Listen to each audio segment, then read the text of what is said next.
Pues bueno, primero gracias a Zamora por la organización del proyecto en general, por la oportunidad de poder conversar.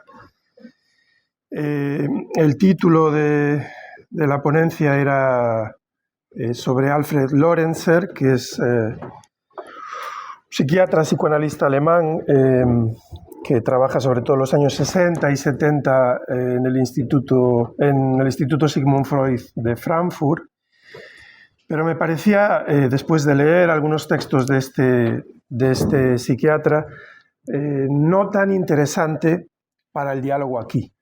Lo cual no quiere decir que si tengo que cumplir mi deber de escribir algo sobre su teoría, porque él busca una posición intermedia entre teoría social y psicoanálisis. Ese es el problema que lo ocupa toda su vida intelectual.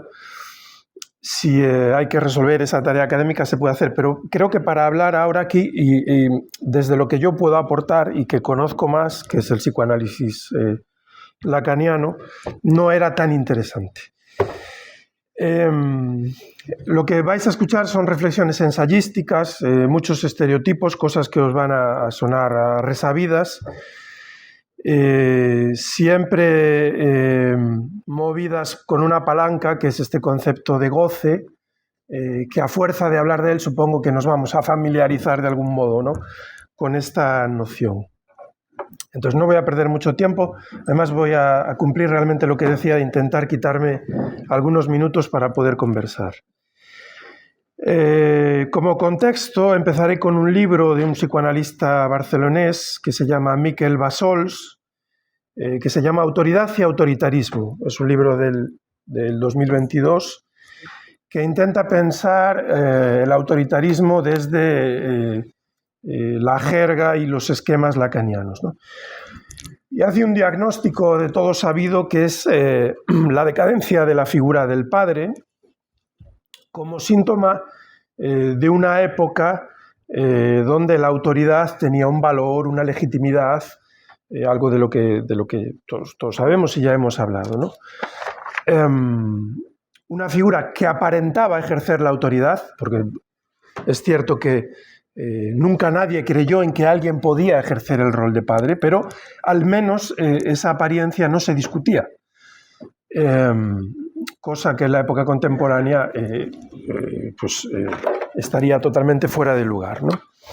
Entonces Bassols presenta un poco los conceptos lacanianos, cómo Lacan traduce el complejo de Edipo con este concepto de nombre del padre, escrito con guiones, que es una función,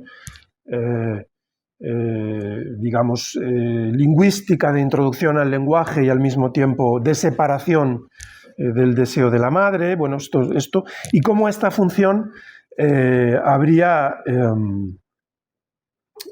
perdido su peso en una sociedad en este sentido no tan patriarcal. Digo que en otros sentidos evidentemente seguimos viviendo una sociedad patriarcal, pero en este sentido de la relevancia y la creencia en la figura del padre no tan patriarcal.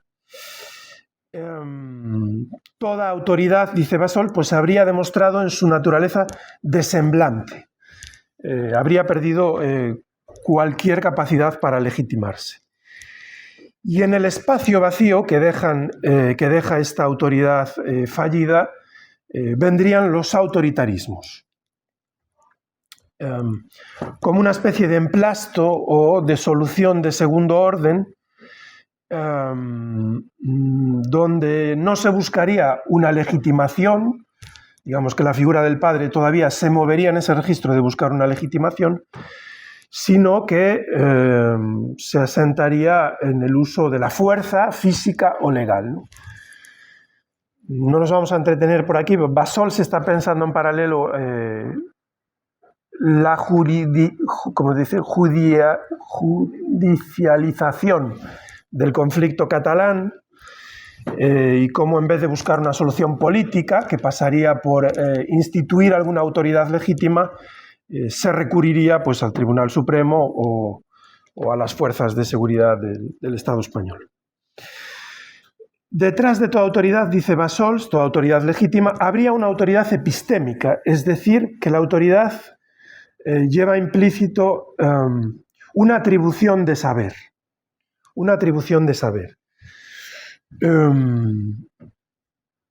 Se respeta una autoridad porque tiene algo que decirle al sujeto, tiene alguna verdad sobre el sujeto. Cuando esta atribución de saber empieza a decaer y sin embargo pervive la obediencia o la sumisión, Bassols dice que estaríamos en un caso de autoritarismo, ¿no? Una pregunta que saldría aquí para intentar responder después es: ¿cuál es la atribución de saber contemporánea que se le hace a las figuras, a los nuevos autoritarismos? Y si habría cambiado esa atribución de saber con respecto a los años 30, ¿no? Los autoritarismos, según Bassols, sigo un poco contextualizando, serían intentos de ordenar las formas singulares de goce, empezamos un poco con la jerga, recuperando de alguna forma la autoridad que tenía el padre, invocando una ley universal, normas absolutas y universales que todos los sujetos deberían cumplir sin excepción. Es decir, un modo de vida, la imposición de un modo de vida igual para todos. Hablaríamos de los autoritarismos de los años 30.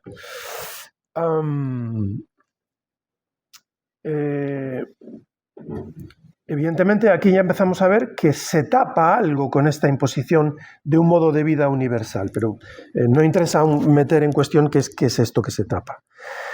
Las apariciones más o menos periódicas de autoritarismos, dice Bassols, yo no voy a seguir esta tesis, pero introduzco un poco para contextualizar, obedecerían a la necesidad estructural del sujeto para encontrar una respuesta al enigma de su deseo. De esto hemos hablado. La función libidinal que cumpliría el autoritarismo o las respuestas autoritarias serían dar una respuesta fácil a cuál es el deseo del sujeto, no tener que preguntarse realmente por su posición de sujeto deseante.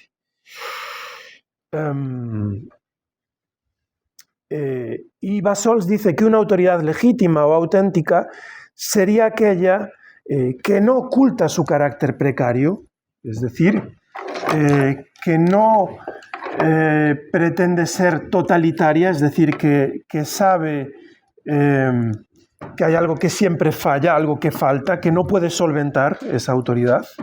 Esa sería una autoridad legítima, que no es omnipotente y que no oculta sus limitaciones. Entonces, Bassols no es que está diciendo que en el lugar del autoritarismo basado en la fuerza física legal o en una fuerza inconsciente de imposición de un modo de vida, una autoridad legítima se reconocería como limitada. O sea, sabría que hay una esfera que le corresponde al sujeto y que el sujeto tiene que solventar y que no se puede solucionar de otra forma que a nivel individual con una pregunta por el propio deseo.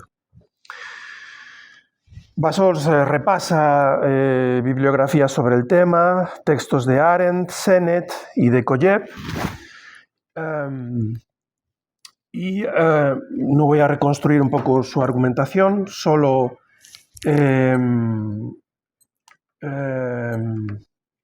algunas cosas que nos interesan para el debate después. De Sennett toma una idea que lo lleva, y que él como psicoanalista evidentemente apoya, a decir que hay algo en el grado de credulidad de un sujeto, en el grado de consentimiento a una autoridad, que se relaciona con algo del orden del inconsciente. En el sentido de que no es predecible de ningún modo en qué medida un sujeto va a ser más dócil o menos dócil a una teoría autoritaria, ¿no?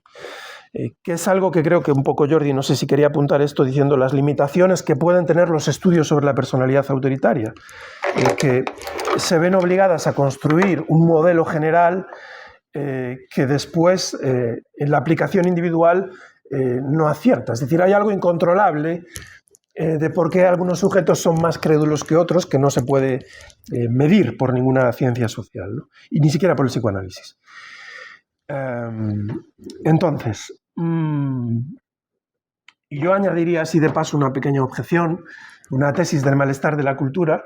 Es una frase así que cae como de lado. Dice Freud: lo peor que existe para el superyo de un sujeto es la permisividad. Porque entonces no hay una medida de la dosis de autoridad que tiene que ejercer consigo mismo.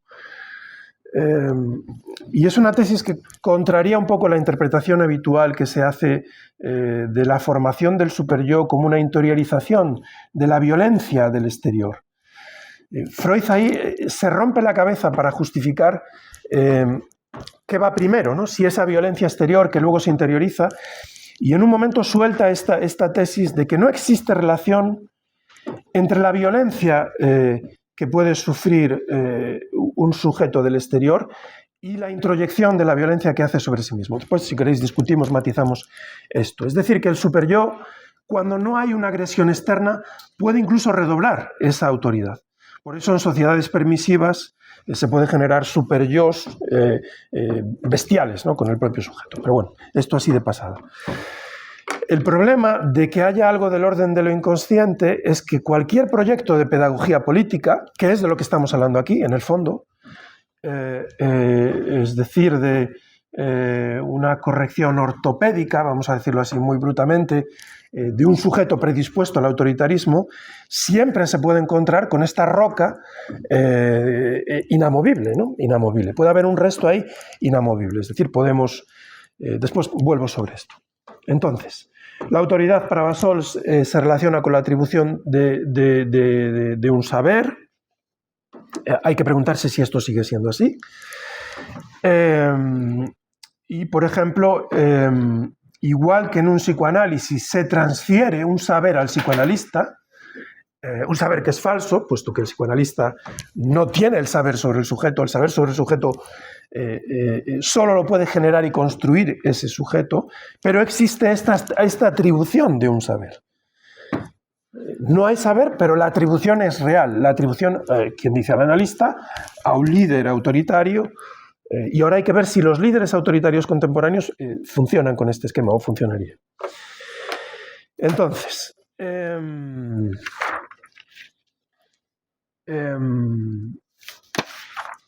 una autoridad auténtica, cito, pone al otro en su lugar de sujeto de la palabra y no de objeto del poder que ella ejerce. Ella hace responsable al sujeto de las consecuencias del uso del poder de la palabra. En definitiva, divide al sujeto en parte. O sea, una autoridad legítima, quiero decir aquí. Cosa que los autoritarismos trabajarían en el sentido contrario, que es tapar el deseo de los sujetos. Insisto, con modalidades, pienso en los años 30 y en la actualidad. Pero se trataría de tapar cualquier pregunta por la singularidad del sujeto. ¿Veis que estoy diciendo estereotipos? Son cosas que sabemos, son cosas que manejamos. Entonces, una autoridad legítima, según Bassols, sigo con Bassols, resubjetivaría al sujeto, le ofrecería la posibilidad de pensar desde su singularidad, más allá de las identificaciones sociales, sin imponer una solución válida para todos los sujetos. Y solo desde esta singularidad, desde este deseo asumido singularmente, se podría reconstruir una comunidad auténtica. Solo desde este lugar. Entonces, por el contrario, para Bassols, los autoritarismos, también los contemporáneos, intentarían imponer formas de goce.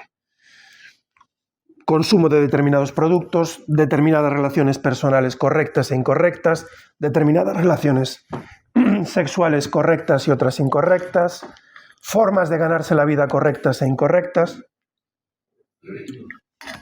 es decir, un modo de vida. Existe el goce bueno y el goce malo, ¿no? Y esto, es que es como si ya quisiera saltar a lo poco que puedo aportar de original, pero vamos poco a poco. Entonces, la conclusión es que tenemos una situación de pérdida de legitimidad de la autoridad y en su lugar hay formas degeneradas de autoridad que serían autoritarismos. La ley o el dictamen de una forma de vida universal para todos los sujetos. Bien. Como padre se hace evidente todo esto de lo que ha hablado Jordi de manera dramática, diría yo, incluso con un cierto patetismo. Exigencia de satisfacción inmediata, incapacidad de procrastinación, desplazamiento entre los pares, aburrimiento e hiperexcitación sin que haya un punto medio. Es decir, o hay hiperestimulación o, si no, enseguida hay una demanda de que me aburro. No hay ninguna situación, ningún estado intermedio, ¿no?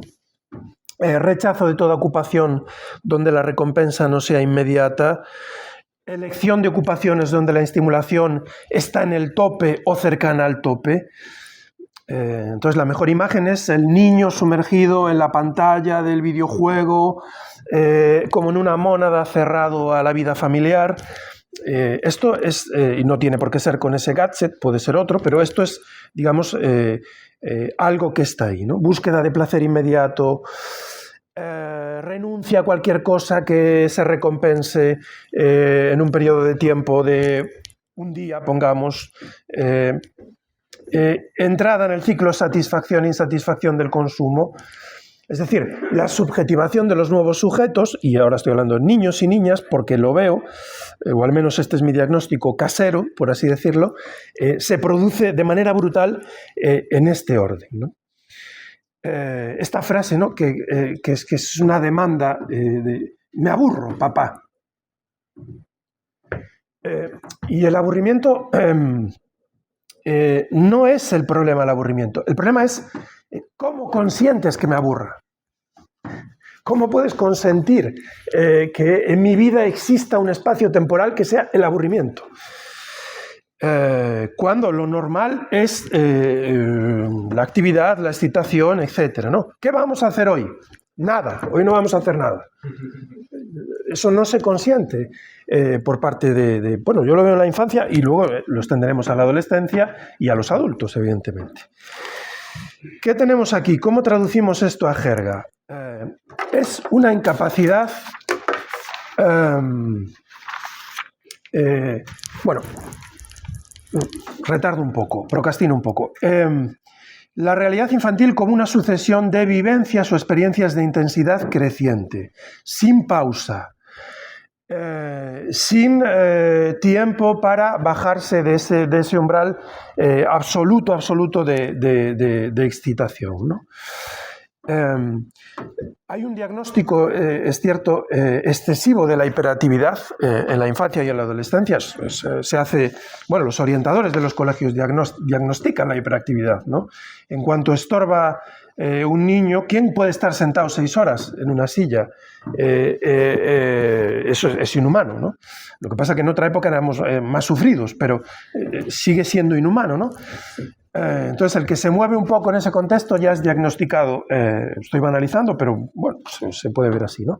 Es cierto que hay un sobrediagnóstico y es cierto que la hiperactividad, cuando es real, no podemos entrar a qué me refiero, cuando hay realmente algo que se acerca al orden clínico, es un mensaje dirigido a alguien, que suele ser papá y mamá. No es algo que se cierre en sí mismo. Pero es curioso, ¿no?, que los síntomas se manifiesten en la hiperexcitación, el hipermovimiento, que se escoja esta forma, ¿no?, para manifestarse y no otra, ¿no? Que es como un poco esta atención flotante, porque si no se puede escapar algo. Es una paradoja, ¿no? Es mantenerse sin atender a nada en concreto porque se te podría escapar algo a lo que tienes que atender.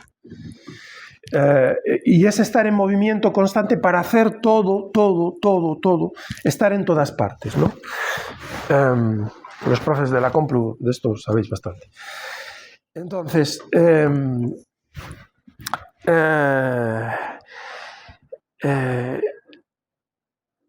no parece arriesgado sostener que sí, que hay un cambio epocal en la sociedad de consumo, por ejemplo, donde si antes hablábamos de una sociedad que creaba necesidades y que creaba necesidades artificiales para satisfacerlas, pienso que se podría hablar de que esta mediación de pasar por la creación de necesidades está desapareciendo. No he encontrado anuncios para ilustrar esto, pero sería un poco como si del lema "con este producto la vida es mejor" pasásemos a "sin este producto la vida es imposible". No se puede vivir sin este producto, ¿no? Porque el proceso de creación de necesidades artificiales es peligroso. Introduce un espacio donde el sujeto aún se podría preguntar si necesita ese cacharro o esa experiencia o ese viaje. Entonces, para abreviar en el proceso de mercantilización de la libido, parece que hay como una especie de aumento, no sé si no solo cuantitativo, sino cualitativo, donde se trata de dar respuesta a algo, pero sin pasar por una mediación. En el lugar de la necesidad viene la estimulación. Esto genera una dependencia atroz, porque el sujeto es incapaz de bajarse de este tren, de estar siempre hiperexcitado, ¿no? Y esto en los niños se ve con consecuencias dramáticas. ¿De qué estamos hablando?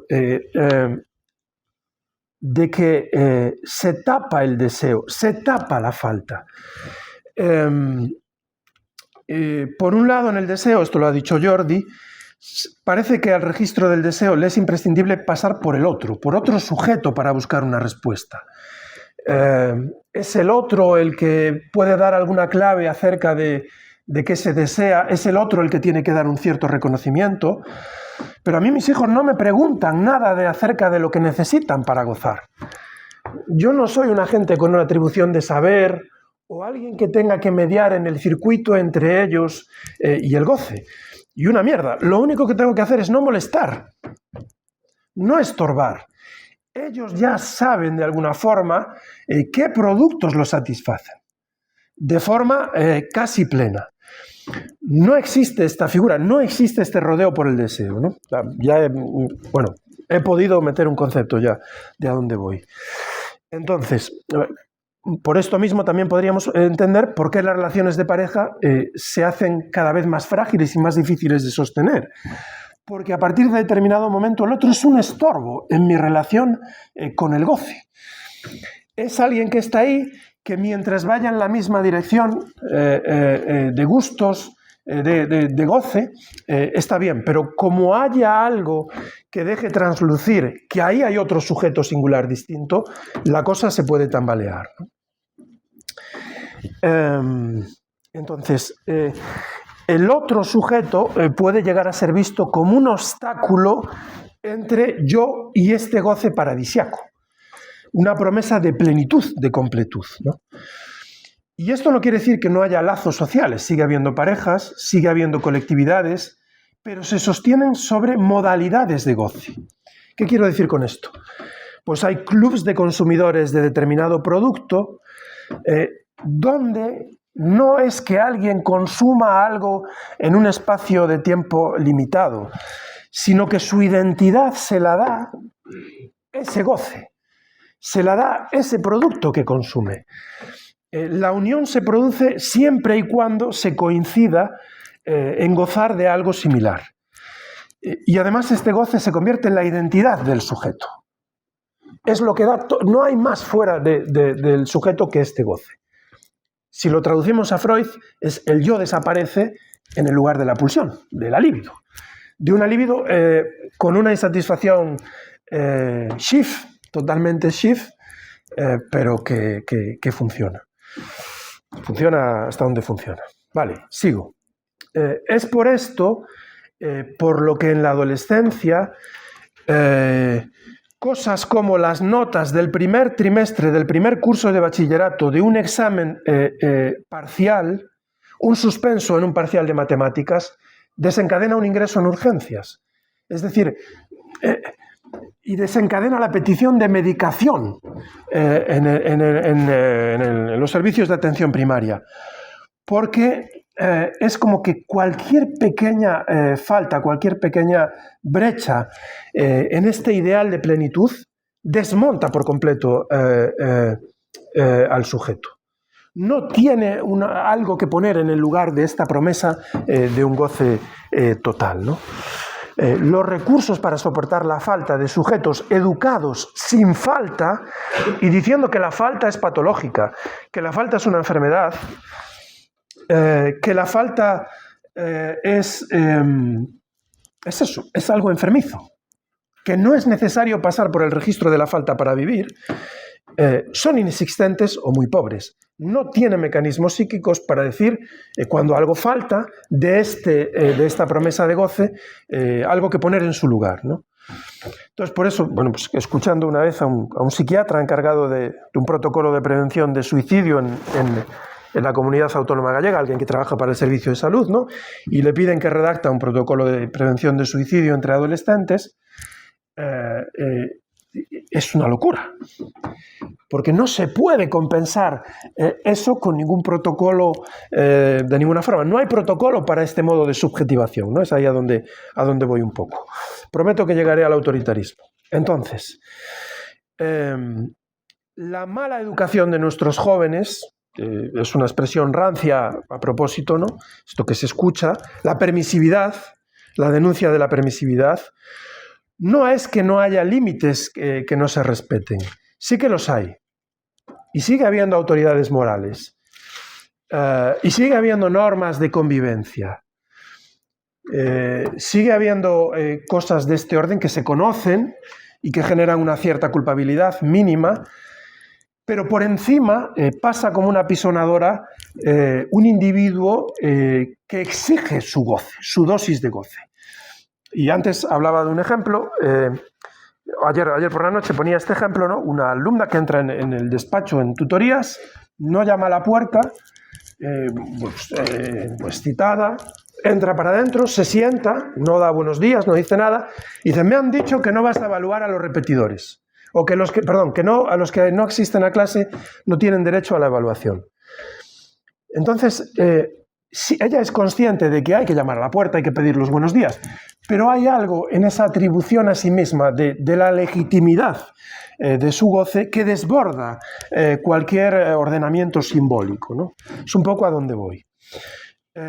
Cosas que en otras épocas se significarían como gestos de mala educación siguen estando allí presentes, pero simplemente se desbordan por esta autoatribución de este derecho a la plenitud que tiene todo individuo.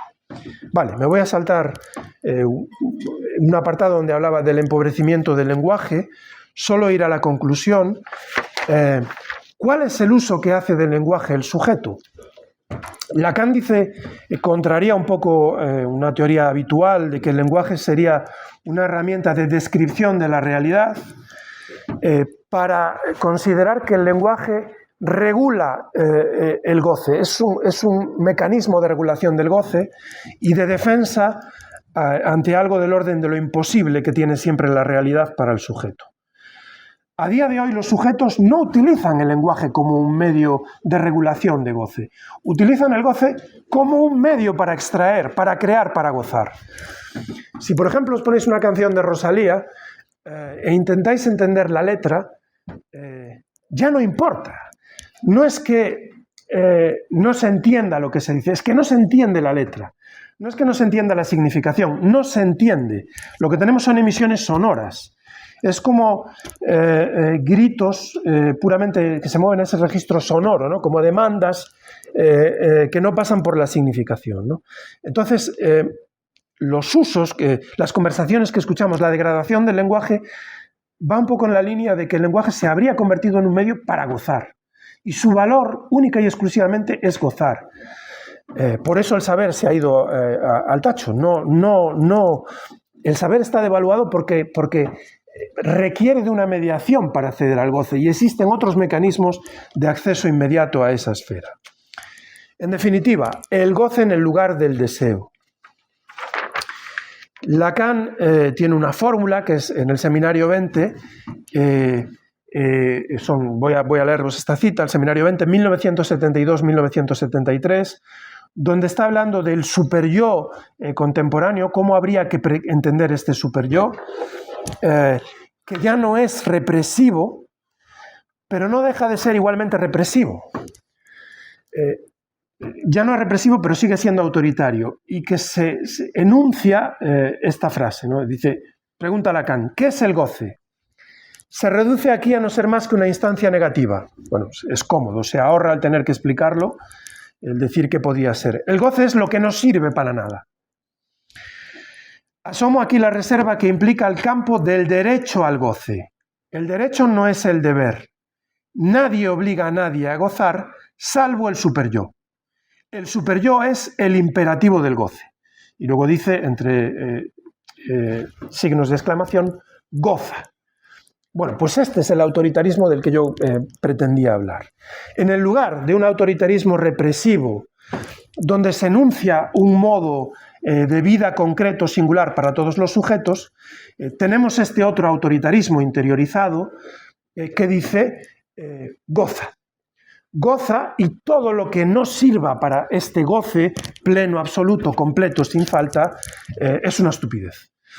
Es la frase que recuerda Bassols en otro texto suyo de Nike, do it. Do it porque lo tienes que hacer y porque se puede hacer. Entonces, la sociedad es autoritaria, la sociedad contemporánea, no porque informa formas de goce.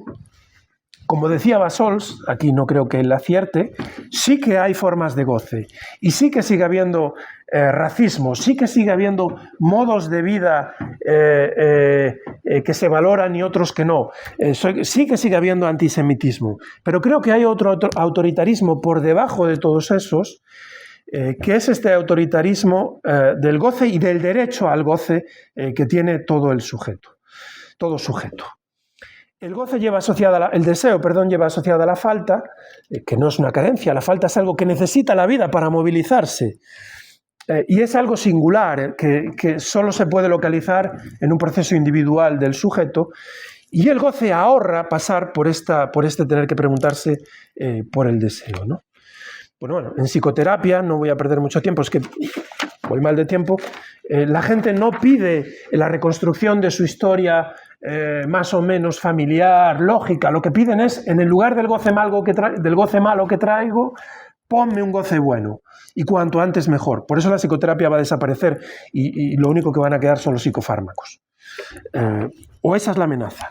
Porque es una solución mucho más directa, ¿no? Vale.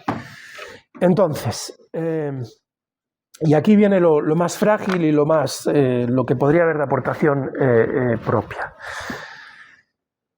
Son como grados de autoritarismo. Por un lado, la promesa de un más allá utópico, más o menos puro. España para los españoles. Alemania, la raza aria. Alemania por encima de todo. Cualquier ideal de este tipo. Tenemos este primer elemento, ¿no? El exijo del sacrificio de la individualidad de manera absoluta en función de un proyecto colectivo utópico, donde ahí estaría la plenitud. Y esto lo vimos con Junger, ¿no? En el extremo, me parecía la formulación más extrema, como es el trabajador, la admiración de Junger por la revolución bolchevique, no por lo que tiene de revolución, sino por la capacidad de someter a todos los individuos a los dictámenes de un solo ideal, ¿no? Tenemos esto, es una ganancia que hace el autoritarismo. Tenemos otra ganancia de la que habéis hablado, que es la autorización al odio, la autorización a la agresividad. Él no debe sentirte culpable por odiar a determinados agentes sociales, que es una ganancia potentísima. De manera que da igual el contenido y da igual el objeto mientras esta pulsión sea legitimada, esta agresividad. Por cierto, el psicoanálisis no dice que la pulsión de muerte tenga que ser destructiva, es agresiva, pero no tiene por qué ser destructiva, afortunadamente. Entonces, una de las fuentes sobre las que se asienta la atracción de la ultraderecha y de la ultraderecha, que es la derecha, es este odio. este odio. Es una ganancia directa, porque el odio es una forma de goce completa, es completo, no requiere de nada, no necesita nada más que de sí mismo para funcionar, ¿no? Completa al sujeto de manera total. Vale. Y aquí viene una pequeña modulación, es más bien una pregunta acerca de una modulación del autoritarismo contemporáneo. ¿Qué habría de nuevo, podría ser, en este autoritarismo? Pienso que no tanto la imposición de una forma de vida normativa. A lo mejor os suena extraño. Yo creo que el racismo no es el núcleo sobre el que se sostiene la ultraderecha. Dicho así, Dios mío. La forma de vida familiar tradicional tampoco lo es. El odio al migrante tampoco lo es. Por lo menos no en sí mismo, con alguna peculiaridad de estos objetos que son objeto de odio. Son odiados en tanto que son obstáculos en el camino del sujeto al goce pleno. Son odiados en la medida que se piensa que son elementos que impiden esa plenitud o esa completud. Por eso, una ultraderecha inteligente, que no es el caso afortunadamente de la autóctona, una ultraderecha inteligente puede prescindir de reivindicar la forma tradicional de la familia, puede prescindir del racismo, puede prescindir de esos elementos que habitualmente ideológicamente le atribuimos a la ultraderecha, siempre y cuando de una forma u otra le diga al sujeto: tienes derecho a todo y no tienes que renunciar a nada. Tienes derecho, sin pasar por ningún tipo de falta, a la totalidad, a la plenitud. De hecho, a mí en ocasiones se me hace pensar si este odio enconado o esta repetición enconada de la ultraderecha de algunos elementos tradicionales de la izquierda o el centro se debe simplemente a que lo reivindica la izquierda al centro. No es algo sustantivo, es porque la identidad de la izquierda se ha construido sobre la defensa de esos elementos, por lo que se odian por el otro sector. No sé si me consigo explicar. No es que haya algo en sí en la privatización de la sanidad, independientemente de los intereses económicos y los lobbies que están por detrás, que la haga un dogma que sea defendido con argumentos, etc. Es que lo reivindican aquellos que son obstáculos en el camino a esa plenitud que es el goce, ¿no? Y esta es un poco la tesis muy vaga, muy latente que estaría por aquí detrás, ¿no? Por eso no es cierto, como piensa Bassols, que la existencia de una pluralidad de formas de gozar fuese un antídoto contra el autoritarismo, y como Jordi insistía, porque lo que importa, se pueden tolerar multitud de formas de goce, lo que importa es atraer al sujeto mediante la enunciación de esa plenitud, de esa completud. Y se pueden incorporar elementos que a algunos conservadores les asustarían. Por ejemplo, la homosexualidad se va a normalizar por completo. Eso no hay problema, no nos inquietemos. Se puede incluir cualquier cosa, incluso sin demandar sacrificios, como quizás cierto el autoritarismo de los años 30. No se pide ningún sacrificio, porque eso no funcionaría, porque el sujeto actual no es sacrificial, al menos no en este sentido en el que estoy hablando. Todo lo que tiene la marca de la falta es sospechoso, y de lo que se trata es de borrarla y sostener la creencia del sujeto de que es posible vivir sin falta. Todo es posible para todos en todo momento y en todo lugar. Esta es la idea, y creo que funciona en parte el discurso de la ultraderecha sobre este dogma, atribuyendo al enemigo el carácter de obstáculo en este camino hacia el propio goce, el derecho al propio goce omnipresente, ¿no? ¿Cómo concluyo? Porque no cumplir la promesa de dejar tiempo, ¿no? Entonces, por un lado tendríamos la autotiranía del sujeto que se tiene que fotografiar en selfies, que tiene que captarse, que tiene que demostrar que su forma de goce es perfecta, que no hay falta, que tiene que depender de las redes sociales para demostrar que él ha encontrado una forma de goce válida y perfecta, sin falta. Entonces esta autotiranía, porque es una autotiranía tener que operarse, tener que modificar el aspecto, tener que buscar prácticas de riesgo cada vez más excitantes. Si habéis escuchado que ahora la moda para los adolescentes es grabarse mientras mantienen la respiración. Se ponen delante de una cámara y contienen la respiración hasta que se desmayan, y eso se graba y se sube a las redes sociales, ¿no? Y ahí se combina un poco todo, que es la interiorización de la agresividad y la enunciación de un goce extremo, una forma de goce extrema y completa. Y algunos se mueren. Hay un caso de un adolescente que ha fallecido estúpidamente en Inglaterra por contener la respiración, ¿no? Entonces, la atribución de saber. Pienso que aunque siga una atribución de saber al autoritarismo contemporáneo, el líder autoritario, líder de ultraderecha, que podría saber algo de cómo organizar la vida colectiva, pienso que eso quizás está ahí, pero no creo que sea lo principal. A lo mejor alguien podría decir que Hitler, Mussolini, Stalin, Franco eran padres, pero no pienso que nadie podría decir que Abascal es un padre para sus votantes, o Le Pen. No hay algo de la atribución, del orden de la atribución del saber que sea dominante, porque todos los sujetos saben que nadie le puede proporcionar un saber sobre sí mismos. Sin embargo, sí que hay una función en este nivel, que es la autorización a esa completud. Yo lo veo así. Pienso que hay algo del funcionamiento de esta retórica autoritaria en el hecho de que se autoriza esta plenitud. Se dice que es correcta y se legitima de algún modo, ¿no? Entonces, ¿qué hacer ante esta situación? Es evidente que intentar dividir a los sujetos. Pero por eso la pregunta, Jordi, era un poco en este sentido.